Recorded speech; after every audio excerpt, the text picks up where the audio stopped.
All right, and this is just an application problem. So some applications use slope to measure the steepness. For example, numbers like 2%, 3%, 6% are often used to represent grades on a road, or they measure of the road steepness. So if you ever lived like by mountains or on a foothill or something like that, you will have seen this going up a road, that will tell you that the grade is 3%, 6%. I actually used to live on a foothill and there was a 6% grade, and that's actually quite a bit of a grade, believe it or not. That is a 3% grade means that for every horizontal distance of 100 feet, the road rises or drops by 3 feet. So when we talk about grades, it's just a rate of change or it's just a slope. So slope can also be considered a rate of change as we have here. So what we're saying is that if I have a 3% grade, what that is representing is that is a 3-foot drop or rise. So going up or down over 100 feet horizontal. So we'd also call this, like I said, it's a rate of change. It's telling us how things change in comparison to another change, but it's still a slope.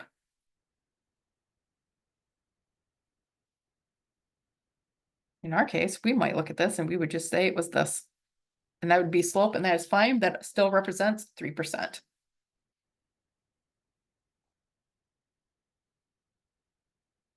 So you want to find the slope or grade of a treadmill pictured to the right. Grade is represented as a percent. Okay, so we'll work on the percent part here. But all we'll be saying is that when we look at grade, we're looking at vertical change over a horizontal change. So on this treadmill, the way she's got this set up is that vertically, she's going up by 0.42 feet. Horizontally, we're assuming that what she is walking here, that the length of this treadmill is going to be 5.5 feet. Okay, so this is just going to be a little bit of a trick here. So if you want to move something with a, change this to something a little easier, because 4.2 is 2 decimal places, is what we want back. If I multiply this by 100, I would get 42, because that moved the decimal place the other direction.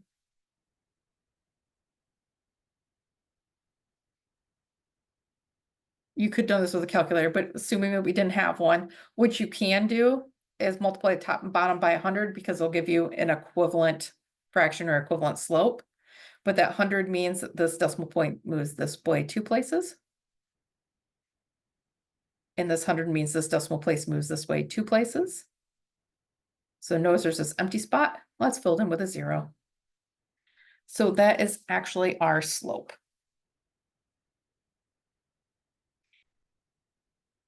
Okay. So unfortunately, we'll probably need a calculator to finish that out, but just to show you how to turn it into decimal places.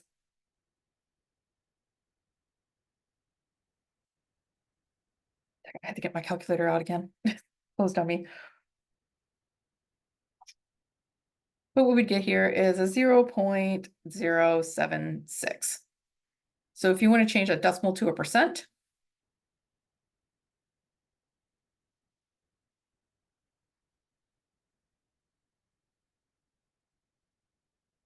all you have to do is you just move the decimal place backwards 2 places. So we get a 7.6, so that's a 7.6% grade. So if you can take a minute, this is just another problem. So, and Wanda's Hair Salon has a graph displaying data from a recent day of work.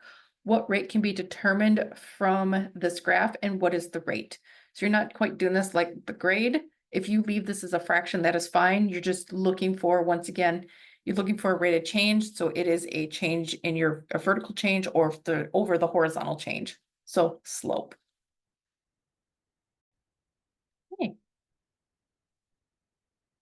So what we see here, oops, we could try to go down just a little bit more. There we go. Is we have the number of haircuts completed and the time of day. So I'm not exactly sure if this is supposed to be 1 o'clock in the morning or what it is. It's not really telling us very much, but we see here we're at what this is saying is that this is a point. And we know that point is just 1, 2, but we know this is time of day. So at time 1, there were 2 haircuts.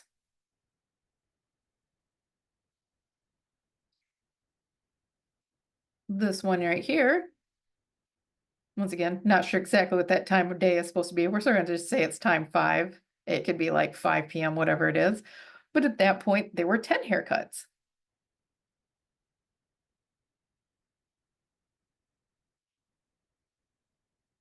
Like I said, you basically just have some ordered pairs here. We're just trying to identify what it is. Like I said, we want to know what the rate is.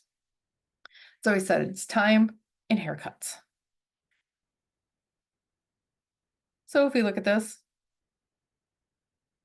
going in this direction, we've went up by, look at the time of day, 1, 2, 3, 4. So this is a change of 4 hours. We see over that time, we go up and we've changed by, it started at 2, right? So 2, so we went up 4. So this is a change of 1, 2, 3, 4, 5, 6, 7, 8.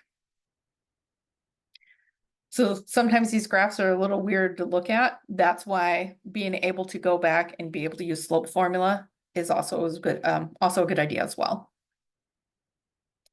So if we want to use slope formula, we'll say this is x1, y1. We'll call this x2, y2.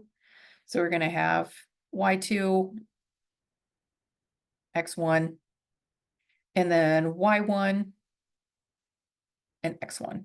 This is x2. I think I might have accidentally said x1. That's a change of -8 over -4, or basically the same thing we got here, 8 over 4. So we get a 2 there. Or if we used rise over run, then I would have just had 8 over 4. Either way, we're still getting this 2. So determine the rate. So that is 2. But what was on top? So top was our Y's, so that was haircuts. So that was 2 haircuts over our X's, which was time, so that was in hours. So 4 haircuts over 1 hour.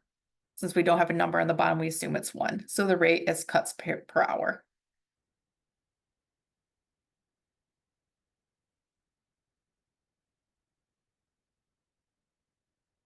Oops.